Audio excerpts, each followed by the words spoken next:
Der Reboot von Doom aus dem Jahr 2016 hat viele moderne Trends bei First-Person-Shootern ignoriert und sich auf alte Tugenden besinnt. Damit hat es viele Fans abgeholt, wie mich, die eigentlich schon länger keine Shooter mehr gespielt hatten. Man hat die klassische Action- und Designphilosophie der 90er Jahre ins neue Zeitalter geholt, aber gleichzeitig sinnvoll in moderne Technik integriert. Das heißt, statt lineare, cineastische Call of Duty Corridor-Action gab es schnelles, sehr forderndes Dauergeballer mit vielen Erkundungsmöglichkeiten innerhalb der Level und mit Vorteilen wie moderner Geschwindigkeit und Steuerung. Während die Story hauptsächlich in optionale Menüs verbannt worden ist, statt in ausufernde Cutscenes auszuarten. Ein bisschen Luft nach oben blieb aber, vor allem bei der Abwechslung. Doom Eternal konnte dementsprechend gut auf dem Reboot aufbauen. Leider ist man aber etwas über das Ziel hinausgeschossen. Zwar hat das Leveldesign in Doom Eternal deutlich mehr Abwechslung zu bieten und ich will auch nicht die wirklich sehenswerten, teilweise wohl bewusst überzeichneten Metal-Set-Pieces spoilen, denn überhoben hat man sich vor allem beim Gameplay.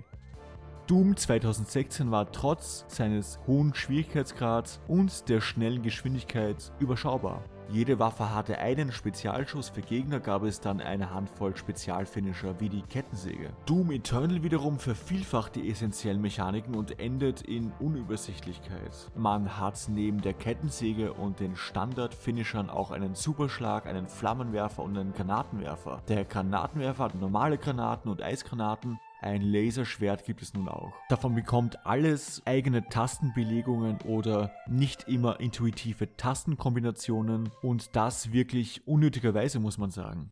Denn viele Features machen irgendwie dasselbe. Kettensäge und Schwert sind Instant Kills, genauso wie der Superschlag oder auch die BFG, die wieder dabei ist. Also 4 ziemlich ähnliche Rettungsmanöver, die aber völlig unterschiedlich zu aktivieren sind. Vor allem das Schwert ist dahingehend ziemlich enttäuschend. Es ist eigentlich eine zweite Kettensäge, nur auf einem anderen Knopf. Der Flammenwerfer bringt auch nicht wirklich viel, außer dass man dadurch andere Item-Drops bekommt als bei den anderen Moves. Der Flammenwerfer hätte locker als Upgrade mit der Kettensäge oder ähnliches verbunden werden können, statt dass er einen eigenen Button belegt. Einen neuen Dash gibt es nun auch für den neuen Schwerpunkt auf Plattforming-Passagen. Da ergibt die eigenständige Knopfbelegung durchaus Sinn, da die Mechanik spielerisch klar vom Rest trennbar ist. Bei den unzähligen Superattacken vermischt sich aber irgendwie alles. Wechselt man zudem noch die unterschiedlichen Granaten oder die Waffenaufsätze, die man alle unterschiedlich aktiviert, neben anderen Zusatzfähigkeiten, kommt man besonders bei der gängigen Spielgeschwindigkeit sehr einfach aus dem Konzept. Das wäre für sich alleine noch nicht drastisch bei einem anspruchsvollen Oldschool-Shooter, trotz der vielleicht fehlenden Eleganz in der Umsetzung. Aber es bleibt nicht nur bei der überladenen Steuerung. Ich wusste, dass irgendetwas faul ist, als mich das Spiel mit aufdringlichen Warnsignalen immer wieder erinnern wollte, dass ich es wagen würde, offline zu spielen und das umgehend ändern solle. Überhaupt hat Doom Eternal deutlich mehr Bildschirmmüll als sein direkter Vorgänger, wie deutlich stärker sichtbare Mapmarker. Gerade hier dreht Doom Eternal die Herangehensweise seines Vorgängers um und bedient sich nun doch wieder bei den nervigsten Tropen moderner Spiele. Die überladene Menügestaltung geht nämlich mit heutzutage typisch redundanten Rollenspielmechaniken einher. Einerseits hat jede Waffe unterschiedliche Pfade, die sich aufleveln lassen. Andere Fähigkeiten muss man aber in einem separaten Armor-Menü aufleveln. Das ist aber wieder anders als das separate Runenmenü, das Spezialfähigkeiten hat, bei denen nicht wirklich ersichtlich ist, wieso sie einen eigenen Abschnitt benötigen. Das Ganze teilt sich zudem durch unterschiedliche Collectibles auf, die eigentlich alle unter einen Schirm gepasst hätten.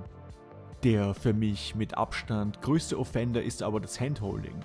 Bevor man einen neuen Gegner oder einen neuen Boss bekämpfen darf, blendet das Spiel Videos ein, die den Boss oder die Gegner zuerst vorspielen. Ein derartig penetrantes Händchenhalten fällt mir für sonst kaum ein Spiel ein, vor allem da es eben nicht optional ist und steht im völligen Kontrast zum Oldschool-Ansatz von Doom 2016. Man stelle sich vor, bevor man einen Endboss in einem Rollenspiel beginnen darf, blendet das Spiel zuerst die Strategie aus der Komplettlösung ein. Also, was soll denn das? Doom Eternal ist eigentlich noch immer sehr fordernd, aber behandelt Spieler gleichzeitig, als hätten sie noch nie einen Controller in der Hand gehabt.